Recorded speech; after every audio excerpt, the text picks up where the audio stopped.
Aleluia, glória a Deus. Exaltado seja o Rei dos Reis. Muita paz e muita graça a todos. Que a graça e a paz do nosso Senhor Jesus Cristo esteja sobre a vida de todos, no lar de todos. Um bom dia, uma boa tarde, um ótimo sábado. Irmãos, nós vamos falar acerca de uma palavra que Deus tem colocado no meu coração. Eu estudando o livro de 1 Reis, Deus me chamou a atenção numa situação aqui que se encontra no capítulo 18, no versículo 41 em diante. Nós vamos ler agora, que diz assim: Então disse Elias a Acabe: Sobe, come e bebe, porque já se ouve ruídos de abundante chuva. E subiu Acabe a comer e a beber. Elias, porém, subiu ao cimo do Carmelo, e encurvando para a terra, meteu o rosto entre os joelhos, e disse a seu moço: Sobe e olhe para o lado do mar. Ele subiu, olhou e disse: Não há nada. Então lhe disse Elias: Volta, e assim por 7 vezes. A 7ª vez disse: Eis que se levanta do mar uma nuvem pequena, como a palma da mão de um homem. Então disse Elias: Sobe e diz a Acabe: Aparelha teu carro e desce, para que a chuva não te detenha. Dentro de em pouco os céus se enegreceram, com nuvens e vento, e caiu grande chuva. Acabe subiu ao carro e foi para Jezreel. A mão do Senhor veio sobre Elias, o qual cingiu os lombos e correu diante de Acabe até a entrada de Jezreel. Aleluia, glória a Deus. Irmãos, Deus me chamou a atenção nessa pequena passagem aqui. Quando Elias resolveu, ele entendeu que era a hora de orar, de pedir a Deus que a chuva viesse sobre a terra, porque na verdade a terra já estava sendo assolada pela seca, né, já estava havendo fome, uma fome verdadeira sobre a terra. Junto com Elias tinha um moço com ele, a qual a Bíblia ainda não tinha relatado esse moço. E a Bíblia diz que quando Elias sobe ao cume do Carmelo, no alto do monte do Carmelo, para orar e pedir a Deus que pela sua misericórdia e a chuva, esse moço estava junto com ele. E ele dá uma ordem a esse moço para que ele olhasse para o lado do mar, para ver se tinha alguma coisa. E ele dá um recado a Elias e fala: Olha, Elias, não tem nada. E Elias fala: Então faz assim 7 vezes. Aí na 7ª vez ele vem e fala: Olha, Elias, tem uma pequena nuvem em alto mar, tal, do tamanho da palma da mão de um homem. Aí Elias fala assim: Olha, agora você vai, fala para cá para preparar o carro dele, para que a chuva não o detenha. E a chuva veio, irmão. E Deus cingiu Elias, e Elias correu atrás de Acabe até a entrada da cidade de Jezreel. E esse moço, ele participou desse milagre. No primeiro momento em que a Bíblia relata esse moço, na história bíblica, ele participa, irmão, de um ato fenomenal, de um milagre sobrenatural. Um homem orando para que chova, e Deus escuta e a chuva cai. E chuva abundante, muita chuva. E isso é tremendo, irmãos. Isso é profundo. Quantos de nós temos provado do milagre de Deus? Quantos de nós temos provado do amor de Deus? Quantos de nós temos provado da misericórdia de Deus? Quantos de nós somos co-participantes em milagres na vida das pessoas? Quantos de nós já não impusemos a mão sobre a vida de alguém, oramos e aquela pessoa foi curada, aquela pessoa foi sarada? Por quantas pessoas nós já não oramos e Deus trouxe a libertação, Deus trouxe a transformação? Então isso também é milagre, irmãos. Mas o que me chama mais atenção se encontra no capítulo 3, do versículo 19, que diz assim: Temendo, pois, Elias, levantou-se e para salvar a sua vida se foi. Chegou em Beceba, que pertence a Judá, e ali deixou seu moço. E ele mesmo, porém, se foi ao deserto, caminho de um dia. Vou meter aqui. Irmãos, o que Deus me chamou a atenção aqui é o seguinte. Nós provamos do milagre de Deus, nós conhecemos o poder de Deus, a misericórdia de Deus, o agir de Deus. Nós vemos a mão de Deus movimentar, nós vemos a mão de Deus agir a nosso favor.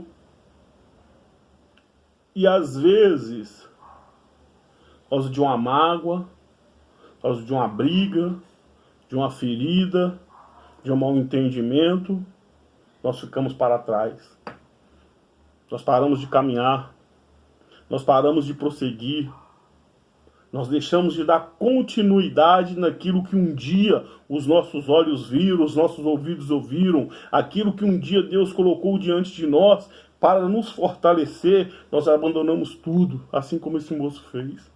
Quando Elias resolveu ir para o deserto, ele não falou nada, ele não exigiu de continuar com Elias, ele não pediu a Elias para que continuasse com ele. Ele não falou, não, Elias, eu vou continuar com você, eu não vou abandonar você. Mas não, irmãos. É o último relato que nós temos desse moço, foi esse aqui, quando ele é deixado em Betseba. Então, o que Deus tem para falar para a gente hoje? Se é mágoa, se é tristeza, se é ferida, se é uma briga familiar, se é uma briga com o pastor, se é uma briga com o irmão da igreja, se é uma briga com o líder, em nome de Jesus, irmão, não vamos parar não. Vamos dar continuidade naquilo que um dia Deus começou em nós. Aquele que começou a boa obra também terminará. Aleluia, Deus. Sabe por quê, irmão? Os tempos não é para picuinha. Os tempos não é para ficar com a adversidade hoje, não. Os tempos é para estar diante do milagre de Deus, que é Jesus Cristo, prostrado diante dele, para recebermos aquilo que Deus tem para nós. Se nós formos olharmos mais à frente, irmãos, em 2 Reis, no capítulo 2, em diante, durante 3 vezes Elias chega para Eliseu e diz assim, Eliseu, fica aqui, porque Deus me mandou em tal lugar. Mas sabe o que Eliseu fala para Elias? Fala, olha, assim como vive o Senhor, eu não te deixarei. Aleluias! E assim, irmão, temos que ser nós nas nossas vidas hoje, como cristão. Nós não podemos abrir mão daquilo que Deus nos deu. Deus nos deu autoridade, Deus nos deu poder para libertar os cativos, para pregar o amor. Aleluia! Deus nos deu poder para ministrar a cura, para ministrar a libertação, a transformação, através do nome de Jesus. Nós não podemos abandonar isso, nós não podemos deixar para trás de forma alguma, nós não podemos parar, assim como aquele moço de Elias parou depois de ter visto um milagre tremendo diante dos olhos dele, depois de ser cooperador no milagre, depois de ter participado do milagre, depois de ter visto a chuva abundante de Deus sobre a vida dele, e mesmo assim ele abandonou. Aleluias! Irmãos, que nós não venhamos abandonar, que nós venhamos conseguir permanecer firmes, continuar firmes diante do Senhor, porque grandes coisas o Senhor tem por nós, irmãos. No dia em que Elias, quando ele viu Eliseu, que ele passou a capa sobre a vida de Eliseu, no mesmo momento Eliseu entendeu o que Deus tinha para ele, porque ele fala assim para Elias, Elias, eu vou despedir do meu pai e da minha mãe para eu te seguir. Elias fala assim para ele, vai, mas não se esqueça do que eu fiz por você. E Eliseu foi, se despediu, beijou seu pai, beijou sua mãe e foi e seguiu Elias. Nos próximos capítulos, Deus toma por decisão de levar Elias aos céus. E quem é o sucessor de Elias?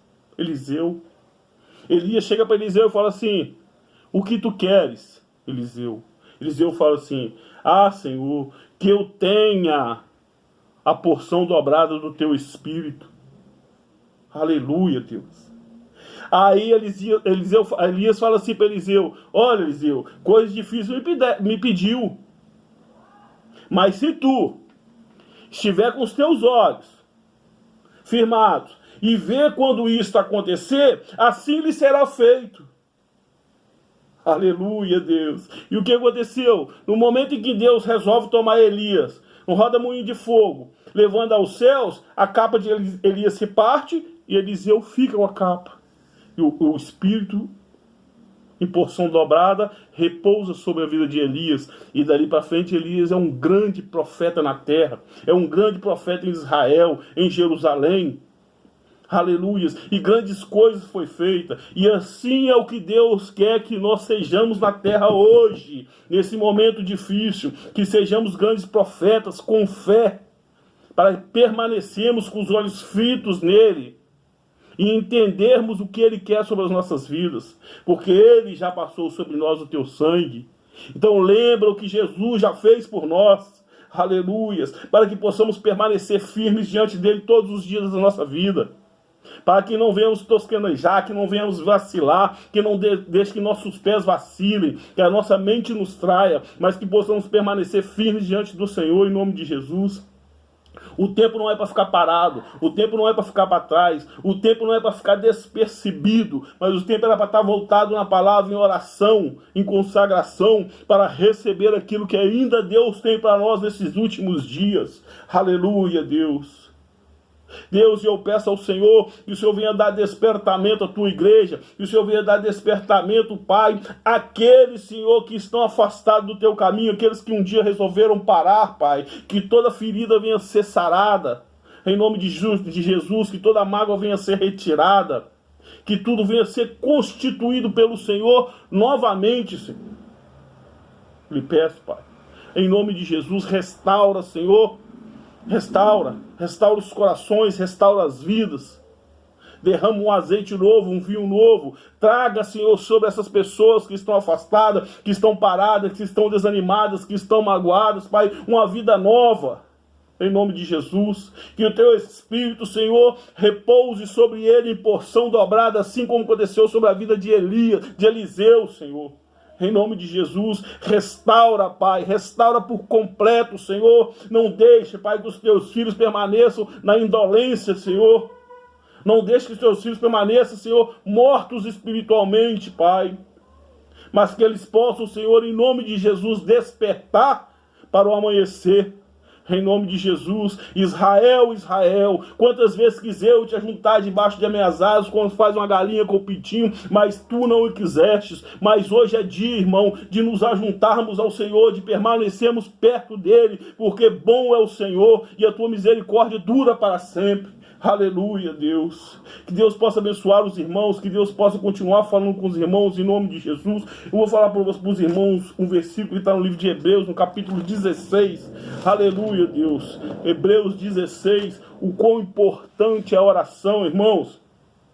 Hebreus 16. Acheguemo-nos, portanto, confiadamente junto ao trono da graça, a fim de recebermos misericórdia e acharmos graça para socorro em ocasiões oportunas. Aleluia, Deus. Quando nós permanecemos, irmãos, diante de Deus, em oração, em consagração, o estudo é colocado diante de Deus, e na ocasião oportuna, nós temos depósito diante de Deus para sermos resguardados, livre do mal, para que nenhum mal chegue à nossa tenda.